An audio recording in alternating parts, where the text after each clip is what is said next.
በመካከለኛው ምስራቅ የሰላም ነጭ ርግብ በጦርነት ጥቁር ደመና ውስጥ እየዋለለች ባለችበት በዚህ ወሳኝ የታሪክ ምዕራፍ ላይ የዲፕሎማሲው ጠረጴዛ በተስፋ ቃላት ሲሞላ ከስር ከስሩ ግን የጥፋት ማሽኖች ቃታቸውን ስበው ትዕዛዝ ይጠብቃሉ። ፕሬዚዳንት ዶናልድ ትራምፕ ሰዓቱ እየገፋ ነው በሚል የዕለት ተዕለት ዛቻና ለጊዜው በተገታ ወታደራዊ እርምጃ መሃል ሆነው የፖለቲካ ቁማራቸውን ሲያረጋግቡ፣ ቴሄራን በበኩሏ ለዚህ ዛቻ የሰጠችው ምላሽ በቃላት ሳይሆን አስርተ ዓመታትን የፈጀውን ማዕቀብ ተቋቁማ ባበለጸገቻቸው አዳዲስና አስፈሪ የጦር መሳሪያዎቿ ነው። ዛሬ ላይ ኢራን አርቲፊሻል ኢንተለጀንስ የታጠቁና የጠላትን ራዳር አሳውረው የሚያጠቁ ዘመናዊ የባለስቲክና የክሩዝ ሚሳኤሎችን እንደ ንብ መንጋ የሚተሙ የባህር ላይ ጥቃት ቴክኖሎጂዎችን እንዲሁም ከከርሰ ምድር የተገነቡ የሚሳኤል ከተሞችን አቅፋ እሳተ ገሞራዋን ልታፈነዳ ተጠንቅቃለች። ይህ ጥልቅ ትንታኔ ከላይ ላዩ ወደ ሰላም ስምምነት የሚያመራ የሚመስለውን ከስሩ ግን እንደ እቶን እሳት የሚያነደውን የዋሽንግተንና የቴሄራንን ውስብስብ የጂኦፖለቲካዊ ፍጥጫ እውነተኛ ገጽታን ያጋልጣል። ፕሬዚዳንት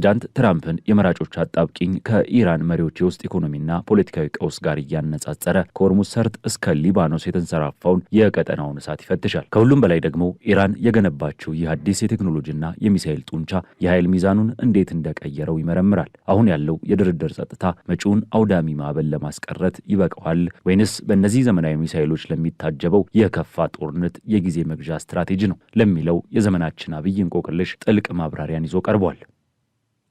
ይህ አባይ ሪፖርት ዓለም አቀፍ ትንታኔ ነው። የዓለምን ፖለቲካ በሰፊ የምንዳስስበት መድረክ። ለቻናላችን አዲስ የሆናችሁ ሰብስክራይብ በማድረግ አብራችሁን ቆዩ።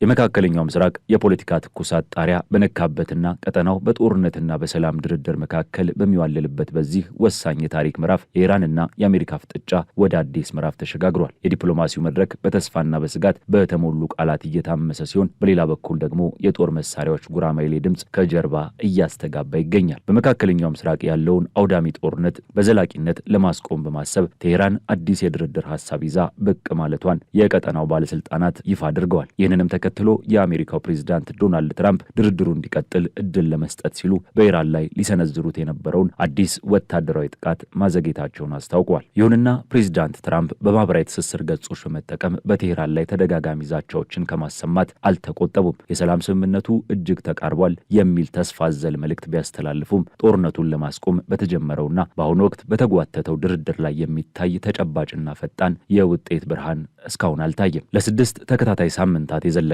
የአሜሪካና የእስራኤል የአየር ጥቃት እንዲሁም የኢራንን የአጸፋ እርምጃ ተከትሎ የተደረሰውን የተኩስ አቁም ስምምነት አብዛኛውን የኃይል እርምጃ ገጥቶታል። ሆኖም ትራምፕ የተኩስ አቁም ስምምነቱ በመተንፈሻ ማሽን ላይ የሚገኝ መሆኑን ከገለጹ ወዲህ የተመዘገበ አበረታች መሻሻል የለም። እንዲያውም አንዳንድ የእስራኤል ሚዲያዎች የጥቃት እርምጃዎች በማንኛውም ጊዜ ሊቀጥሉ እንደሚችሉ እየዘገቡ ይገኛሉ። ፕሬዚዳንት ትራምፕ በቅርቡ ባወጡት መልእክት የበርካታ የባህረ ሰላጤው ሀገራት መሪዎች ጥያቄ በማቅረባቸው ምክንያት በኢራን ላይ ሊፈጸም ታቅዶ የነበረውን ወታደራዊ ጥቃት ማገዳቸውን አረጋግጠዋል። የኳታር፣ የተባበሩት አረብ ኤምሬቶችና የሳውዲ አረቢያ መሪዎች ወደ ዋሽንግተን ያቀኑት ለአሜሪካ እጅግ ተቀባይነት ያለውና ኢራን የኒውክሌር የጦር መሳሪያ ባለቤት እንዳትሆን የሚያግድ ስምምነት ላይ ለመድረስ ሰፊ ዕድል በመኖሩ መሆኑን ትራምፕ አክለው ገልጸዋል። የአሜሪካው ፕሬዝዳንት ለወታደራዊ አዛዦቻቸው መመሪያ ማስተላለፋቸውን ገልጸው የታቀደው ጥቃት ለጊዜው ባይፈጸምም በማንኛውም ሰከንድ በኢራን ላይ እጅግ ሰፊና የተቀናጀ ጥቃት ለመክፈት ሙሉ ዝግጁነት ይዘው እንዲጠብቁ አዘዋል። ይህ የአሜሪካ ውሳኔ በተሰማበት ወቅት የኢራን የውጭ ጉዳይ ሚኒስቴር ቃል አቀባይ እስማኤል ባጋይ ቴሄራን ያቀረበችውን አዲሱን የድርድር ሀሳብ ፓኪስታን ለአሜሪካ ማካፈሏን ተናግረዋል። በሁለቱ ሀገራት መካከል አሸማጋይ ሆና እየሰራች ከምትገኘው ኢስላማባድ የሚወጡ መረጃዎች ግን እርስ በርሳቸው የሚጣረሱ ናቸው። አንድ የፓኪስታን የመረጃ ምንጭ ለሮይተርስ እንደገለጸው ዋሽንግተንና ቴሄራን የድርድር ግባቸውንና ቅድመ ሁኔታቸውን በተደጋጋሚ ስለሚቀያይሩ ስምምነት ላይ ለመድረስ ያለው ጊዜ እያለቀ መሆኑን በመጠቆም ተስፋ አስቆራጭ ሁኔታ መኖሩን አመላክቷል። በሌላ በኩል ሌሎች የቀጠናው ባለስልጣናት እንደሚያስረዱት ኢራን የተወሰኑ የድርድር ማለስለሻዎችን አቅርባለች። ከነዚህም ውስጥ የኒውክሌር ፕሮግራሟን ለረጅም ጊዜ ማገድ፣ በከፍተኛ ደረጃ የበለጸገውን ዩራኒየም ወደ ሩሲያ ማዘዋወር እንዲሁም የሆርሙዝ የባህር ወሽመጥን በደረጃ ክፍት ማድረግ ይገኙበታል። ከዚህ ጋር በተያያዘ ታስኒም የተሰኘው የኢራን ከፊል መንግስታዊ የዜና ወኪል ለድርድር ቡድኑ ቅርበት ያላቸው ምንጮችን ጠቅሶ እንደዘገበው አሜሪካ በድርድሩ ወቅት በቴሄራን የነዳጅ ዘይት ንግድ ላይ ጥላ የነበረውን ማዕቀብ ለማንሳት ተስማምታለች። ይሁንና እነዚህ መረጃዎች በገለልተኛ አካል ማረጋገጥ ማረጋገጥ አልተቻለም። ድርድሮቹ ኢራን፣ አሜሪካና አሸማጋዮቹ የየራሳቸውን የፖለቲካ ተርፍ ለማጋበስ ሲሉ በሚያሰራጯቸው አሳሳች መግለጫዎች የተሞሉ ሆነዋል። የሁለቱም ወገኖች የቃላት ጦርነትና ፉከራ አሁንም እንደቀጠለ ነው። የኢራን እስላሚክ አብዮታዊ ጠባቂዎች በሆርሙዝ የባህር ወሽመጥ አቋርጠው ለሚያልፉት የኢንተርኔት ኬብሎች የፈቃድ አሰጣጥ ስርዓት እንደሚጭን ዛቻውን አሰምተዋል። ሌሎች የኢራን ባለስልጣናት ደግሞ የባህር ወሽመጡ በኢራን አስተዳደር ስር እንደሚቆይ ገልጸዋል። ይህ ማለት ቴህራን በመርከቦች ላይ የትራንዚት ቀረጥ ወይንም ኬላ ታስከፍላለች ማለት ሲሆን ዋሽንግተን ይህንን ፈጽመው እንደማትቀበለው አስታውቃለች። የኢራን የውጭ ጉዳይ ሚኒስቴር ቃል አቀባይ እስማኤል ባጋይ በበኩላቸው ቴህራን ለማንኛውም አይነት ሁኔታ ሙሉ ዝግጅት ማድረጓን በቴሌቪዥን መስኮት ቀርበው ተናግረዋል። ስለ ዛቻዎቻቸው ስናወራ ከተቃራኒው ወገን ለሚፈጸም እጅግ አነስተኛ ስህተት እንኳን እንዴት ተመጣጣኝ አጸፋዊ ምላሽ መስጠት እንዳለብን ጠንቅቀን እንደምናውቅ ላረጋግጥላችሁ እወዳለሁ ብለዋል። የኢራን መከላከያና የውጭ ጉዳይ ፖሊሲ አቋም ይበልጥ ግልጽ የሚሆነው ቃል አቀባዩ ባጋይ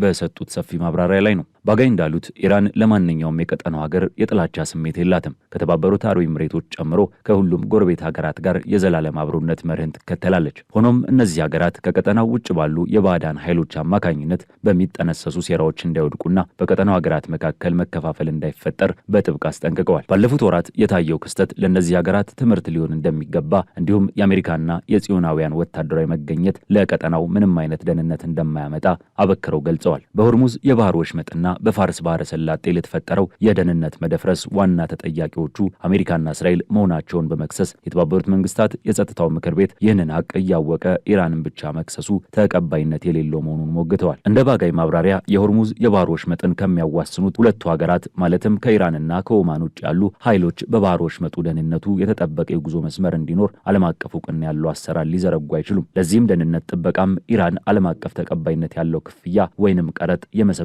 መብት አላት። በአሜሪካ በኩል ፕሬዚዳንት ትራምፕ የብሔራዊ ደህንነት አማካሪዎቻቸውን ሰብስበው ወታደራዊ እርምጃዎችን ስለመጀመር አማራጮች እንደሚወያዩ አክሲዮስ የዜና ተቋም ዘግቧል። ነገር ግን ከዚህ ዘገባ በኋላ በነጩ ቤተ መንግስት በተካሄደ ዝግጅት ላይ ትራምፕ በጣም አዎንታዊ የሆኑ እድገቶች መኖራቸውንና ኢራንን ከኒኩለር መሳሪያ ነጻ የሚያደርግ ስምምነት መቃረቡን ተናግረዋል። ምንም እንኳን ቴህራን የኒኩለር የጦር መሳሪያ የማምረት ፍላጎት የለኝም ስትል በተደጋጋሚ ብትናገርም ስምምነት ላይ የመድረስ ጥሩ ዕድል ያለ ይመስላል። ይህንን ደግሞ በአስከፊ ቦምብ ጥቃት ሳናወድማቸው ማድረግ ከቻለን በጣም ደስተኛ ሆናለሁ ሲሉ ትራምፕ ሀሳባቸውን አጋርተዋል። የአሜሪካና የእስራኤል የአየር ጥቃቶች ቆመው የኢራን የአጸፋ ጥቃቶች ቢቀንሱም በባህረ ሰላጤው ሀገራት በሚገኙ የአሜሪካ ወታደራዊ ሰፈሮች ላይ ከኢራን የሚነሱ የድሮን ጥቃቶች አልቆሙም። በአንድ የድሮን ጥቃት በተባበሩት አረብ ኤሚሬቶች በሚገኝ የኒኩለር ኃይል ማመንጫ ላይ እሳት መነሳቱን የሀገሪቱ ባለስልጣናት የገለጹ ሲሆን ሳውዲ አረቢያም 3 ድሮኖችን ማክሸፏን ሪፖርት አድርጋለች። ትራምፕ የሆርሙዝ የባህር ወሽመጥን ክፍት ለማድረግ ያለመ የባህር ላይ ተልዕኮ ካወጁ በኋላ ኢራን በዩናይትድ አረብ ኤሚሬት ላይ የምታደርገውን ጥቃት አጠናክራ ቀጥላለች። ይህ በእንዲህ እንዳለ የኢራን ወታደራዊ አቅምና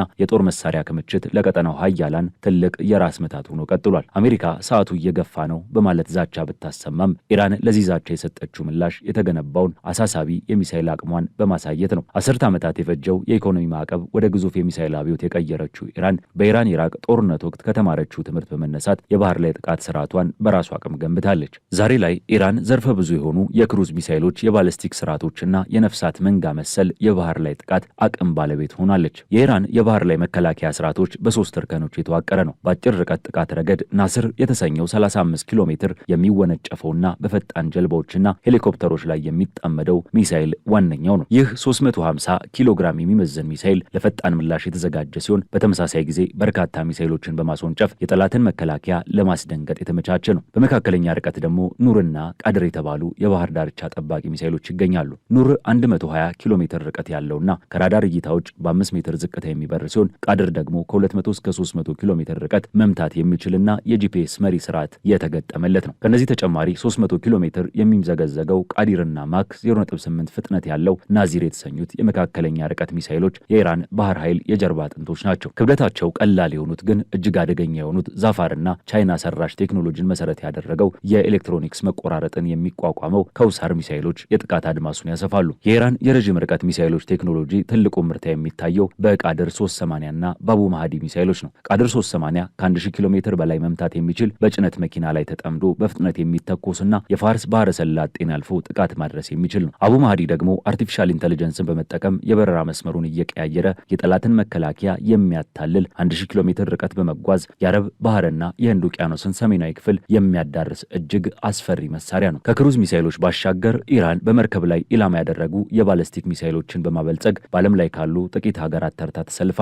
ካሊጅ ፋርስ የተሰኘውና ከፋታህ 110 መድረክ የተቀዳው ይኸው የባለስቲክ ሚሳይል 300 ኪሎ ሜትር ርቀትን በማክ 3 እና 4 ፍጥነት አቋርጦ 650 ኪሎ ግራም የሚመዝን አውዳሚ ቦምብ በጠላት መርከብ ላይ ያዘንባል። የኤሌክትሮኒክስ ጦርነትን በተመለከተ ሆርሙዝ 1 እና ሆርሙዝ 2 የተባሉት የራዳር ገዳይ ሚሳይሎች የጠላትን ራዳር ልቀት በመከታተል የሚያጠቁ ሲሆን የጠላት የጦር መርከቦች ራዳራቸውን እንዲያጠፉ አሊያም ለጥቃት እንዲጋለጡ ያስገድዷቸዋል። የረዥም ርቀት ስጋት የሆነው ዙልፋቂር ባሲር ደግሞ ከ700 እስከ 1000 ኪሎ ሜትር በመምጠቅ በኦማን ባህርና በቀይ ባህር ለሚገኙ የባህር ኃይል ንብረቶች ከፍተኛ ስጋትን ደቅኗል። የኢራን ወታደራዊ ስትራቴጂ በሚሳይል ብቻ አያበቃም። በደቡባዊ የባህር ዳርቻዋ ከከርሰ ምድር በታች የተገነቡ ግዙፍ የሚሳይል ከተሞች አሏት። እነዚህ በኮንክሪት የተጠናከሩ የመሬት ውስጥ መሿለኪያዎች የተንቀሳቃሽ ሚሳይል ማስወንጨፊያዎችን የሚደብቁና የአየር ጥቃትን ተቋቁመው ፈጣን አጸፋ ለመስጠት የሚያስችሉ ናቸው። ከነዚህም በተጨማሪ በባህር ውስጥ ተደብቀው ሚሳይል ማስወንጨፍ የሚችሉ ሰርጓጅ መርከቦችና የባህር ላይ ጥቃት ስልትን በከፍተኛ ብቃት የሚተገብሩ ፈጣን ጀልባዎች አሏት። ይህ ሁሉ ኃይል በተወሰኑ ቦታዎች ላይ ከ40 ኪሎ ሜትር በማይበልጥ ስፋት ባለውና በዓለም ላይ እጅግ ጠባብ ከሚባሉት የባህር ላይ መተላለፊያዎች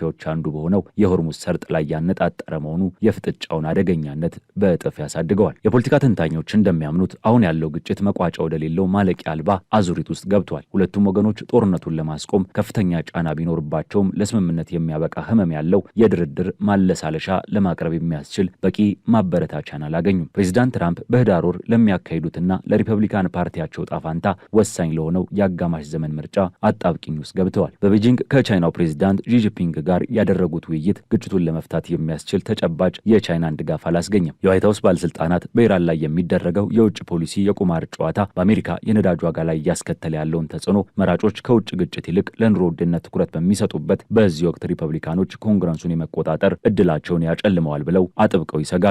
በሌላኛው የሳንቲሙ ገጽ ኢራን እጅግ አሳሳቢ ወደሆነ የኢኮኖሚ ቀውስ ውስጥ ገብታለች። የነዳጅ መሰረተ ልማቷ ጉዳት ሊደርስበት በሚችልበት አደጋ ላይ ይገኛል። የዋጋ ግሽበቱ አሻቅቧል። አንዳንድ ባለስልጣናት በአክራሪው አገዛዝ ላይ የተቀሰቀሰውን ህዝባዊ እምቢተኝነት ወደ ከፋ ማዕበል እንዳያመራ በፍርሃት ተውጠዋል። በአሜሪካና በኔዘርላንድስ መቀመጫውን ያደረገው የሰብአዊ መብት ተሟጋች የዜና ወኪል ባወጣው መረጃ መሰረት ጦርነቱ ከጀመረ የካቲት 28 እስከ ግንቦት 9 ባለው ጊዜ ውስጥ ብቻ በትንሹ 4023 ሰዎች በኢራን ታስረዋል። እስረኞቹ የተከሰሱባቸው ወንጀሎች ስለላ፣ በብሔራዊ ደህንነት ላይ አደጋ መጣላቸውንና ከውጭ ሚዲያዎች ጋር ግጭቱን የተመለከተ መረጃዎችን መለዋወጥ የሚሉ ይገኙበታል። በኢራን ውስጥ እየተፈጸመ ያለው የሞት ቅጣትም የዓለም አቀፉን ማህበረሰብ ስጋት ጨምሯል።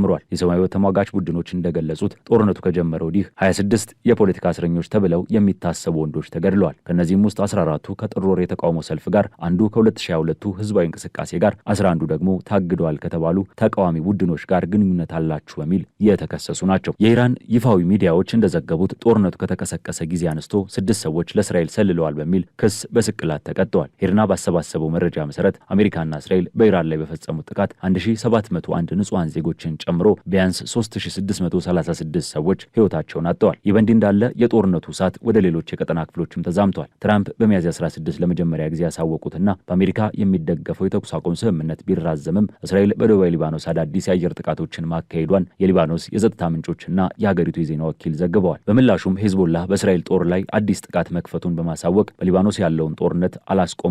በአሁኑ ወቅት በሊባኖስና በእስራኤል መካከል ለሶስተኛ ዙር በአሜሪካ አሸማጋይነት የተካሄደውን ድርድር ተከትሎ የ45 ቀናት የተኩስ አቁም ማራዘሚያ ተግባራዊ እየተደረገ ይገኛል። የመካከለኛው ምስራቅ የጂኦፖለቲካዊ ትኩሳት በማንኛውም ሰከንድ ወደ ከፋ ጦርነት አውሎ ንፋስ ሊለወጥ በሚችልበት ጫፍ ላይ ይገኛል። በአንድ በኩል የአሜሪካው ፕሬዚዳንት ዶናልድ ትራምፕ የሀገር ውስጥ የፖለቲካ ጫናን ለማርገብና በምርጫ አሸናፊ ለመሆን ሲሉ ስስ የዲፕሎማሲ ክሮችን እየጎተቱ ይገኛሉ። በሌላ በኩል ቴሄራን የተጋረጠባትን የውጭ ወታደራዊ ስጋትና የውስጥ የኢኮኖሚና የፖለቲካ ቀውስ ለመቋቋም እጅግ ዘመናዊና ገዳይ የሆኑ ሚሳይሎቿን እንደ መከላከያ ጋሻና እንደ ማስፈራሪያ ሰይፍ አድርጋ እያሳየች ነው። እየገሰገሰ ያለው እሳት በውስብስብ የፍላጎት ግጭቶች፣ በማያቋርጡ ወታደራዊ ዝግጅቶችና በንጹሐን ዜጎች ሰቆቃ ታጅቦ ቀጠናውን ወደ ዘላቂ ሰላም ወይንስ ወደማይቀለበስ አውዳሚ ጦርነት ይመራዋል የሚለው ጥያቄ ያለምን ትንፋሽ አቋርጦ የሚጠብቅ የዘመናችን አብይ እንቆቅልሽ ሆኖ ቀጥሏል። የዛሬው ዓለም አቀፍ ትንታኔያችን በዚሁ ተቋጨ። ስለተከታተላችሁን እያመሰገንን ለቻናላችን አዲስ የሆናችሁ ሰብስክራይብ በማድረግ ቤተሰብ እንድትሆኑ እንጋብዛለን። ከሰዓታት በኋላ በሌላ ዓለም አቀፍ ጉዳይ እስከምንገናኝ ሰናይ ጊዜ